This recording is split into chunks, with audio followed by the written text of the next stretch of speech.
இந்த சூழ்நிலையிலே மதிமுகவினுடைய பொதுச் செயலாளர் வைகோ நேரடியாக சந்தித்து வருகிறார். அந்த காட்சியை நாம் பார்க்கலாம். உடல்நிலை குறித்து டாக்டர் பிரதாப் ரெட்டி அவர்களிடம் செப்டிசீமியா வந்ததே, செப்சாக், அது ரொம்ப உயிருக்கு ஆபத்தானதாயிற்றே என்று கேட்டபோது, தட் ஹஸ் பீன் நல்லிஃபைடு என்றபோது நான் நிம்மதி பெருமூச்சு விட்டேன். காரணம், செப்சாக் பிழைப்பவர்கள் ரொம்ப அபூர்வம். ஆனால் அந்த கண்டத்திலிருந்து சகோதரி ஜெயலலிதா மீண்டு வந்தார்.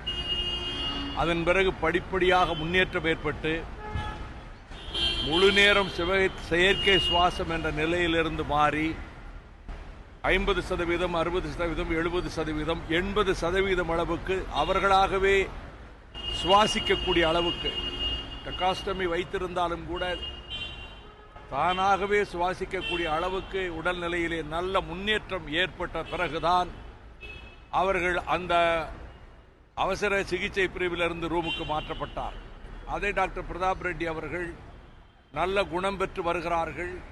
நிற்பதற்கும் நடப்பதற்கும் சிங்கப்பூரில் இருந்து வந்திருக்கின்ற பயிற்சி கொடுக்கிறவர்கள் பிசியோதெரபி பயிற்சி கொடுக்கிறார்கள் என்று சொன்னார்கள்.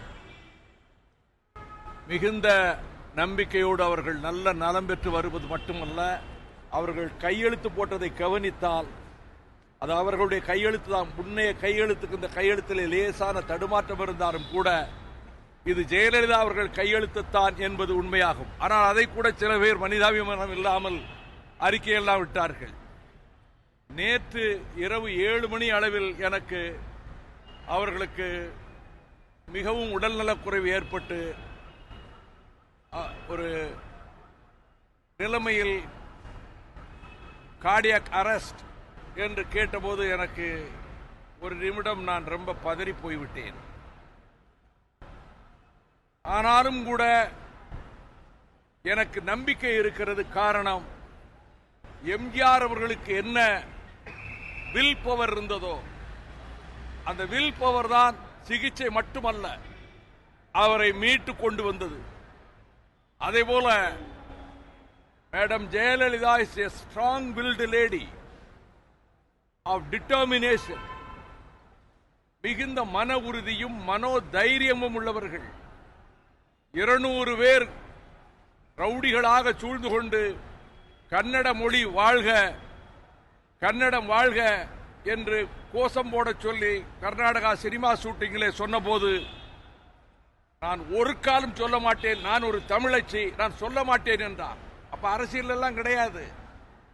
இந்த தைரியம் அவரோடு பிறந்தது, உடன் பிறந்தது.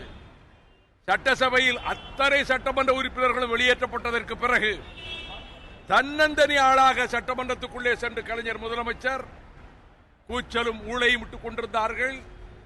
தன்னந்தனியாக அத்தனை கேள்விகளுக்கும் அனாயாசமாக பதிலளித்து வெளியே வரக்கூடிய துணிச்சலும் தைரியமும் இருந்தது. அவர்களுடைய கட்சி அலுவலகத்தை பூட்டுகிற போது நாவலரோடு போகிற பொழுது லத்தி பிரயோகம், லத்தி சார்ஜ் செய்தார்கள் போலீசார். திமுக ஆட்சி அடிங்க, அடிச்சு பார் அப்படின்னு தான் நின்னாங்க. நாவலர் மேலே அடி விழுந்தது. எனக்கெல்லாம் இருக்கக்கூடிய ஒன்னே ஒண்ணு, நான் அரசியலுக்காக சொல்லல.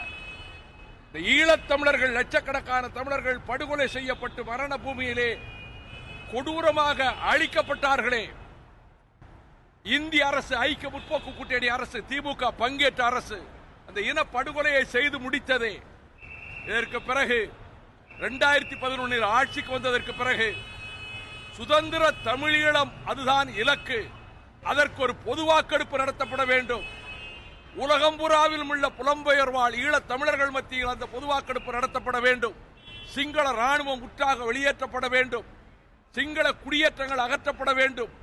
சிறைவாய்ப்பட்டுள்ள அனைத்து தமிழர்கள் விடுவிக்கப்பட வேண்டும் என்று ஒரு தீர்மானம் நிறைவேற்றினாரே. தட் இஸ் தி மேக்னா கார்ட்டா. மிகுந்த மன உறுதியுடன், மன தைரியத்துடன் இருப்பவர் தமிழக முதலமைச்சர் ஜெயலலிதா. ஆக இந்த இக்கட்டான சூழ்நிலையிலிருந்தும் மீண்டு வருவார் என நம்பிக்கையுடன் சென்னை விமான நிலையத்திலிருந்து மதிமுகவினுடைய பொதுச் செயலாளர் வைகோ பேசியதை கேட்டும்.